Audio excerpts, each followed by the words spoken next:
भीमसेन व्यास जी से कहने लगे कि हे पितामह, भ्राता युधिष्ठिर, माता कुंती, द्रौपदी, अर्जुन, नकुल और सहदेव आदि सब एकादशी का व्रत करने को कहते हैं, परंतु महाराज मैं उनसे कहता हूँ कि भाई मैं भगवान की भक्ति पूजा आदि तो कर सकता हूँ, दान भी दे सकता हूँ, परंतु भोजन के बिना नहीं रह सकता।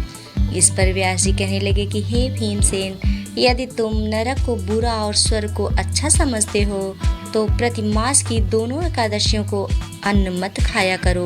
भीम कहने लगे कि हे पितामह, मैं तो पहले ही कह चुका हूँ कि मैं भूख सहन नहीं कर सकता। यदि वर्ष भर में कोई एक ही व्रत हो तो वह मैं रख सकता हूँ, क्योंकि मेरे पेट में वृक नाम वाली अग्नि है, सो मैं भोजन किए बिना नहीं रह सकता।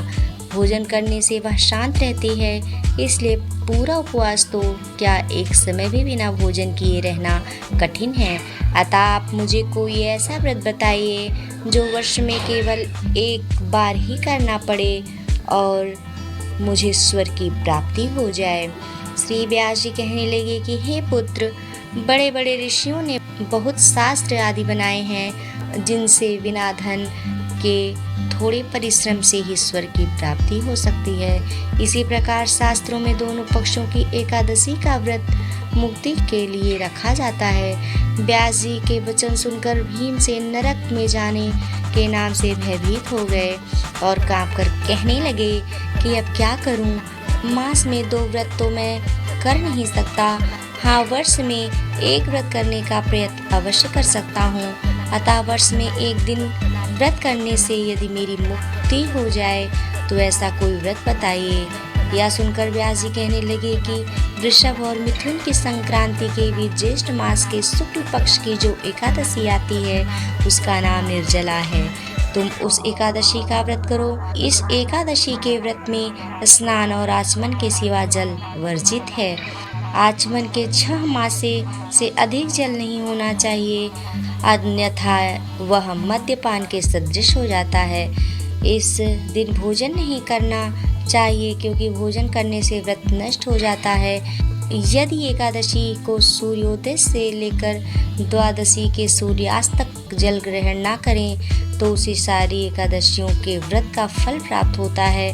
द्वादशी को सूर्योदय से पहले उठकर स्नान आदि करके ब्राह्मणों को दान आदि देना चाहिए। इसके पश्चात भूखे और शतपात ब्राह्मण को भोजन कराकर फिर आप भोजन कर लेना चाहिए।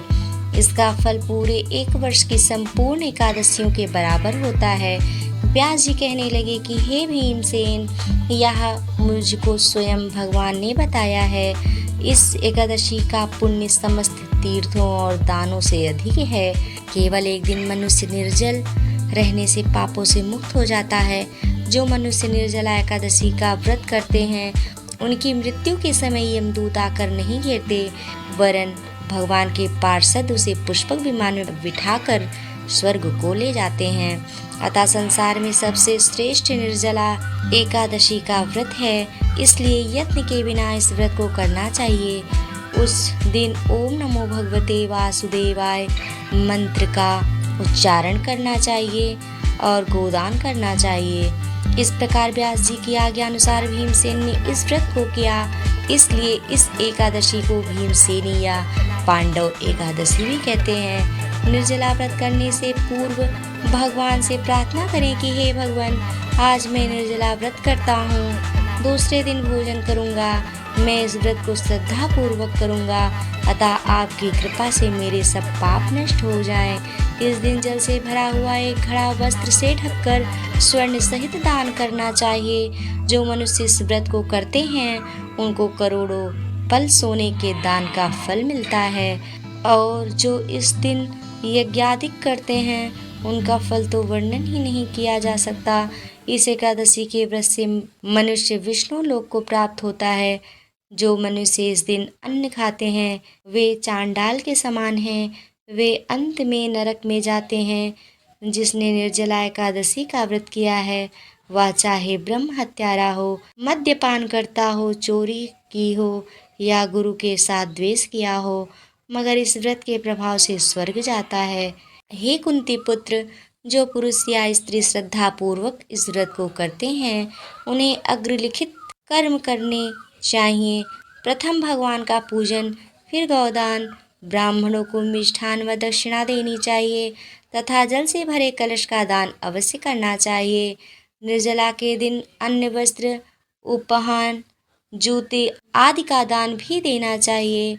जो मनुष्य भक्ति पूर्वक इस कथा को पढ़ते या सुनते हैं उन्हें निश्चय ही ईश्वर की प्राप्ति होती है। ओम नमो भगवते वासुदेवाय।